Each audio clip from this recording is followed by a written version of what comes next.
A reading from the Book of Lamentations, chapter 4. Our glittering gold has grown dull.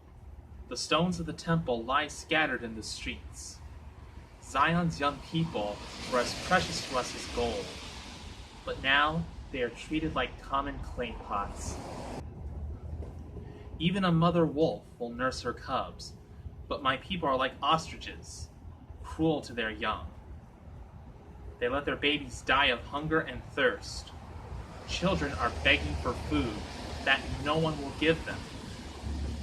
People who once ate the finest foods die starving in the streets. Those raised in luxury are pawing through garbage for food. My people have been punished even more than the inhabitants of Sodom, which met a sudden downfall at the hands of God. Our princes were undefiled and pure as snow, vigorous and strong, glowing with health. Now they lie unknown in the streets, their faces black with death, their skin dry as wood, has shriveled on their bones.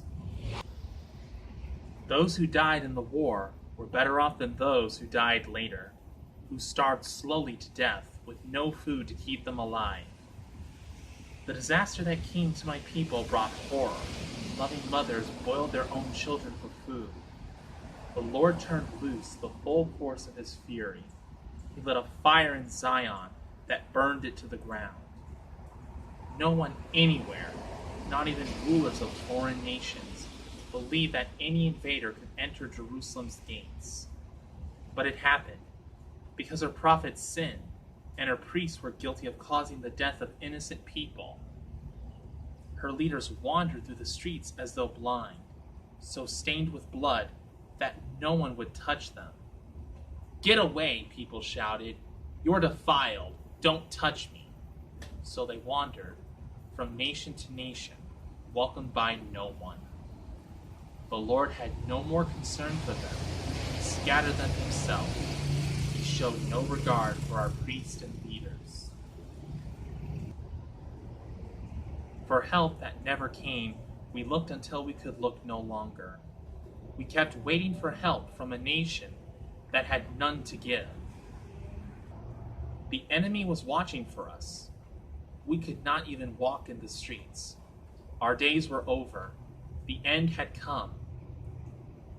Swifter than eagles swooping from the sky, they chased us down. They tracked us down in the hills. They took us by surprise in the desert.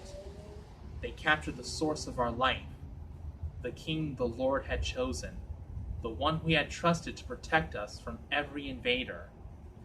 Laugh on, people of Edom and Uz. Be glad while you can. Your disaster is coming too. You too will stagger naked in shame. Zion has paid for her sin. The Lord will not keep us in exile any longer. But Edom, the Lord will punish you. He will expose your guilty acts. The word of the Lord. Thanks be to God.